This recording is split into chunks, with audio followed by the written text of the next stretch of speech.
What up? It's Casper. Today's video, I'm going to be talking about the movie The Mask. The Mask is a 1994 movie. It's rated PG-13 and it's an hour and 41 minutes. Directed by Chuck Russell. I remember this movie growing up and seeing a lot of cool action figures and seeing a lot of posters. Seeing the Mask action figures was one of those things that intrigued me a lot towards the movie because there was just so many that I kept seeing. Pretty big of a movie, and the fact that seeing this everywhere I'm walking as a kid, I'm like, I gotta get into this movie. Being a kid, didn't really watch this movie and was a movie that stood out to me. So being able to watch it in my adult watch right now, it was one of those things that just brought a lot of memories, flashbacks. Whenever I think about The Mask, I do think about the other movie, a movie called Who Framed Roger Rabbit, just because of the animation, the cartoon vibe, and a lot of the stuff that The Mask puts out just gives me Who Framed Roger Rabbit vibes as well. This is a movie where I'm not in a position where I don't know about it. It's just another movie that I feel like it just compares to where Jim Carrey has had his stamp in his acting game. This was a movie right here that I feel like, can compare and see growth from a lot of his top banger movies as well. This is another Jim Carrey performance where he's just being himself. Another performance where I'm like, damn, look at this dude just, even at this time, being able to be as animated as he is. It just makes me want to wander and see a lot of the other movies. You can see growth in Jim Carrey's acting. So this movie is about Jim Carrey. He plays the character Stanley Ipkiss. He's a bank clerk, so very nerdy. He just one of those people who takes his job seriously and stands out in the crowd, and basically on just making his job work out. Out of nowhere, finds a mysterious mask, makes him into some sort of like a superhero type of vibe. He's able to do a lot of things, cartoon animated like crazy. During this time, he realizes that whenever he's in this mask or this alter ego, a lot of his confidence shoots for the roof. A lot of the stuff that he isn't with the mask, he is with the mask, and top player, a lot of cool animated character personas that he ends up putting on. But just whenever he's in that mask, action, cartoon vibe, comedy, superhero vibe, whatever you name it, that's what the mask is. And he's a green face, and whenever he takes it back off, he's back to his self-centered, doesn't really approach people like that because he's on a nerdy vibe and very shy type of tip. Once he meets this girl, that's where he uses this mask to try to basically win her over. And we're seeing how Stanley Ipkiss deals with having this mask. There's a lot of scenarios in this movie that even his neighbors are now dealing with the mask version of himself, and he's trying to keep it on the low key. So that's what the movie is about. He's trying to figure out how to even get a hold of this mysterious mask and why does it keep coming back to him. Jim Carrey as Stanley Ipkiss and The Mask. This is one of those performances where I just can't wait for a next scene to surprise me, make me laugh. Storyline in general fits Jim Carrey's persona. I really like how this movie had a lot of creative moments with the cartoon animation. A lot of the stuff holding up with Jim Carrey's character as The Mask was holding up to a very top tier golden status, meaning like the people behind the scenes risking a lot of stuff to put this out as a movie vibe, especially a lot of cartoon in this movie. Jim Carrey is just an animated person. I really like his growth, his lines. I like how in this movie you definitely can compare the two people, the one with the mask and without the mask on. A lot of the stuff that he deals with, especially dealing with Cameron Diaz, I thought it was interesting as well. There's a lot of stuff in here where I'm like, dang, this is a lot of like 90s era passable vibes. Very shocked that a lot of the stuff that I saw in this movie, I was just like, dang, like I wonder what happened behind the scenes to allow some of this stuff to happen. Like Jim Carrey is like all over Cameron Diaz's character, Tina. You have to make this movie passable, and I don't know, it's just the fact that Jim Carrey, he was pretty animated with a lot of stuff and he knew what he was doing, and I think overall the performance in general is just a fun one besides all the other stuff he's trying to interact with Cameron Diaz's character. But this is a character right here that I feel like if you haven't seen it or people don't know about it, this is one to put on and show the homies. This is something right here that I feel like it's a little slept under the rug a little bit, especially with the Mask character. I feel like Jim Carrey,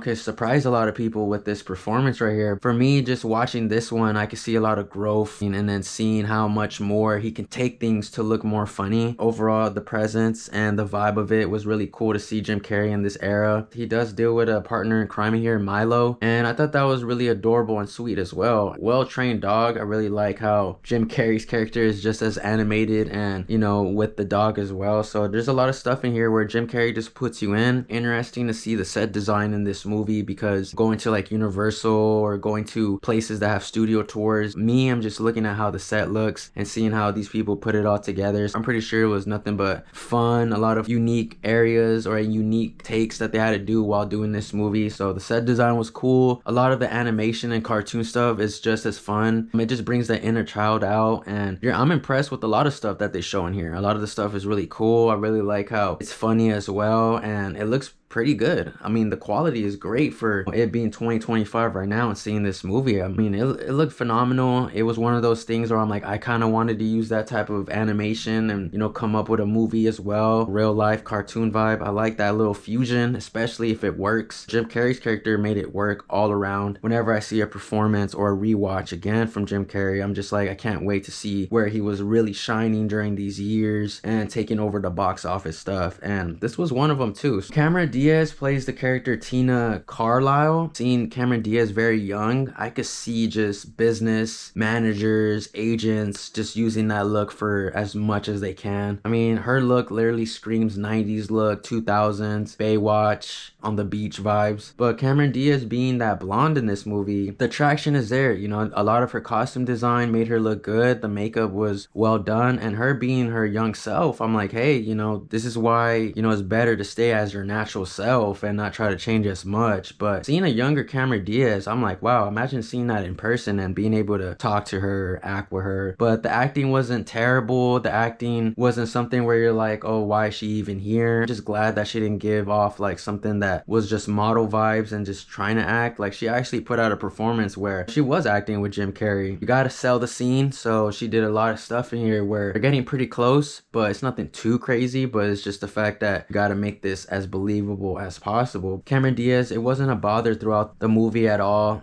There is cheesy moments and goofy moments with her character where it's like, oh, the acting is not A+ phenomenal, but you know, the look fit. Her lines were definitely chosen for her whole persona. Acting to acting between Cameron Diaz and Jim Carrey made this movie into a very good comedy flow, a good romantic funny flow as well, because even though it's not full serious romantic, a lot of goofiness is in that DNA of Jim Carrey trying to be a player, Mr. Cupid and Mr. Valentine. They both complemented each other. Cool to see a Cameron Diaz performance when, you know, she's probably just barely getting started. When the mask does go to another person named Peter Greene playing Dorian, the look just added to this movie, added to that era. Whenever Dorian put on the mask, he did look like the leprechaun a little bit. It's an ugly look. The people in this movie acting on trying to figure out who this masked person is, I think they're all great casting. You could just see that everyone in general knew what they were trying to do. They knew what the focus was, especially with Jim Carrey being the main focus. Overall, a lot of the actors in here fit that vibe. For sure, a classic movie, and they made different versions of The Mask. The Mask has a crazy story on just trying to continue that storyline, especially choosing other actors. This was a movie right here where I feel like they should have just left it at just this one right here. Interesting facts behind the scenes with this story, The Mask. After my watching the movie The Mask out of 10, I'm gonna have to give this movie a 8 out of 10. So that's my movie review for the movie The Mask. Shout out to you guys for tuning into the video. Thank you guys for watching, and we'll see you guys on the next one. Peace, y'all.